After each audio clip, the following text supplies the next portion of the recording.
Calcium oxide और carbon dioxide बनेगा। एक प्रोडक्ट में से एक चीज़ आपकी बाहर निकल जाएगी, ठीक है। अब अकेला कैल्शियम ऑक्साइड कैल्शियम कार्बोनेट नहीं बना सकता और आपका रिएक्शन यहीं पे क्या हो जाएगा, स्टॉप हो जाएगा। लेकिन अगर आप दूसरी तरफ देखें, मेरे पास फ्लास्क है जिसमें मैंने कैल्शियम कार्बोनेट लिया है, लेकिन अब ऊपर से मेरी फ्लास्क क्या है, क्लोज़ है। अब अगर आप कैल्शियम कार्बोनेट को हीट करें, ठीक है, तो आपके पास क्या बनेगा, कार्बन डाइऑक्साइड और कैल्शियम ऑक्साइड। फ्लास्क मेरी ऊपर से क्लोज़ है, इसलिए यहाँ से कोई भी रिएक्टेंट, कोई भी प्रोडक्ट आपका, ठीक है, आपके रिएक्टेंट डिकम्पोज हुआ तो आपके पास जो प्रोडक्ट बने हैं उनमें से कोई भी प्रोडक्ट अब बाहर नहीं निकल सकता, ठीक है ना। अब आपके पास होगा क्या, जब आपका इनफ अमाउंट में कैल्शियम कार्बोनेट डीकम्पोज हो जाएगा और कार्बन डाइऑक्साइड और कैल्शियम ऑक्साइड बनेगा, फिर आपके पास कौन सा रिएक्शन स्टार्ट हो जाएगा, रिवर्स रिएक्शन स्टार्ट हो जाएगा। ठीक हो गया। अब यहाँ पे आप एक चीज़ नोट करें, बिल्कुल स्टार्टिंग में मेरे पास कैल्शियम कार्बोनेट की अमाउंट ज़्यादा होगी, ठीक है ना। अभी मैंने रिएक्शन अपना स्टार्ट करवाया ही है, तो मेरे पास CaCO3 की कंसंट्रेशन ज़्यादा है। मतलब आप कह सकते हैं कि कैल्शियम कार्बोनेट फ़ौरन से डिकम्पोज होगा, मतलब स्टार्टिंग में मेरे पास फॉरवर्ड रिएक्शन की स्पीड ज़्यादा होगी।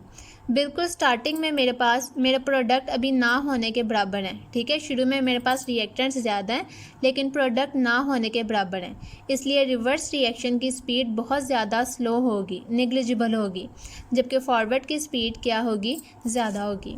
जैसे अगर आप इधर देखें, initially forward reaction is fast, लेकिन जब आपके इनफ अमाउंट में, इनफ कंसंट्रेशन में आपके रिएक्टेंट्स प्रोडक्ट में कन्वर्ट हो जाएंगे, अब आपका रिवर्स रिएक्शन जो है इसकी स्पीड ज़्यादा हो जाएगी और फॉरवर्ड की स्पीड ऑटोमेटिकली कम हो जाएगी। लाइक अगर आप देखें, after some time reverse reaction speed up, ठीक है। स्टार्ट में फॉरवर्ड रिएक्शन फास्ट था, रिवर्स स्लो था, कुछ देर बाद रिवर्स रिएक्शन तेज़ हो गया और फॉरवर्ड की स्पीड स्लो हो गई। एक वक्त आपके पास ऐसा आएगा कि जितनी स्पीड फॉरवर्ड रिएक्शन की होगी उतनी ही स्पीड आपके पास रिवर्स रिएक्शन की होगी। देखिए ज़रा, eventually both reactions take place at equal rate.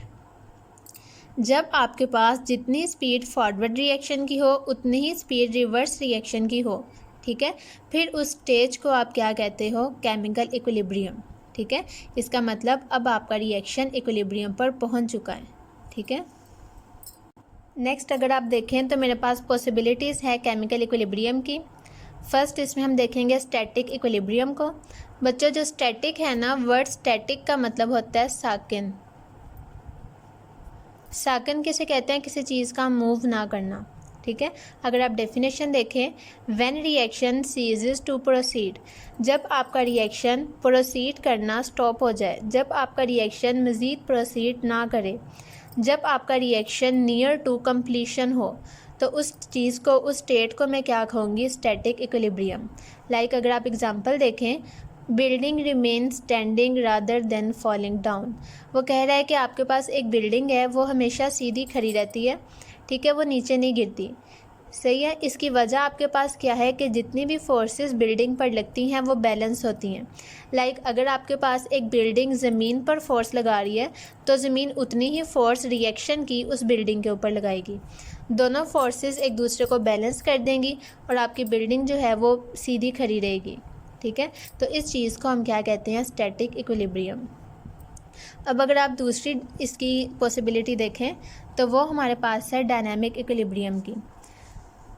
देखिए ज़रा, rate of forward reaction is equal to rate of reverse reaction when the rate of forward reaction and reverse reaction. वो कह रहा है कि जब आपके पास दोनों रिएक्शंस के रेट इक्वल हो, स्पीड इक्वल हो, but takes place in opposite direction, लेकिन डायरेक्शन ऑपोजिट हो। लाइक अगर आप देखें, आपके पास हाइड्रोजन आयोडीन हाइड्रोजन आयोडाइड बना रहा है, हाइड्रोजन आयोडाइड डीकम्पोज होकर वापस हाइड्रोजन आयोडीन बना रहा है। जब आपके पास इन दोनों रिएक्शंस की स्पीड एक दूसरे के इक्वल हो जाए, जितनी स्पीड फॉरवर्ड रिएक्शन की है उतनी ही स्पीड रिवर्स रिएक्शन की हो, ठीक है। लेकिन सेकंड नंबर पे वो क्या कह रहा है, takes place in opposite direction. अगर आप देखें तो